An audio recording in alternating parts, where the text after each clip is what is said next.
দেখো বন্ধুরা, গাছে কত কাঁঠাল হয়েছে ছোট ছোট। এগুলো সব যদি ফলন হয় প্রচুর প্রচুর কাঁঠাল হবে। হ্যাঁ, নমস্কার বন্ধুরা, শুভ সকাল। আজ সকালবেলায় আবার আমরা ভিডিও করতে বেরিয়ে পড়েছি।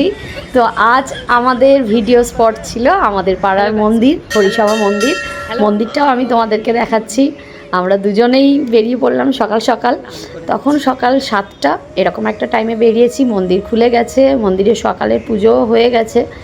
তো দেখো আমাদের রাধা গোবিন্দর মন্দিরে তো রাধা গোবিন্দ অপূর্ব সুন্দর, শ্বেত পাথরের তৈরি এবং চোখ সরানো যায় না, এতটাই সুন্দর। তো পুরো পরিবেশটাই খুব সুন্দর লাগছিল। এই মন্দিরেই আজ আমরা 2টো রিলস বানিয়েছিলাম। তো সেগুলো আমি ছোট ছোট ক্লিপ দেখাবো। এবং শুধু রাধা গোবিন্দর মন্দির না, তৎসংলগ্ন আমাদের এখানে যে শিব মন্দির সেটাও রয়েছে, বাবা মহাদেবের মন্দির, শিব মন্দির, সেটাও আমি দেখাচ্ছি। এবং শিব মন্দিরের মধ্যেই হনুমানজি আছেন। সবাই প্রত্যেক মঙ্গলবারে এখানে পুজো দিতে আসেন। এই শিব মন্দিরও প্রচণ্ড জাগ্রত। নীলের উপোস, শিবরাত্রি সব এখানেই।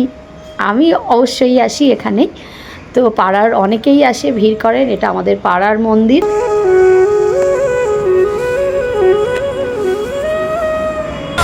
ही कर दे दुख का खत्म नहीं होता बे। আজ তাহলে এই পর্যন্তই। সবাই খুব ভালো থাকো আর দেখতে থাকো আমাদের ভিডিও। টাটা।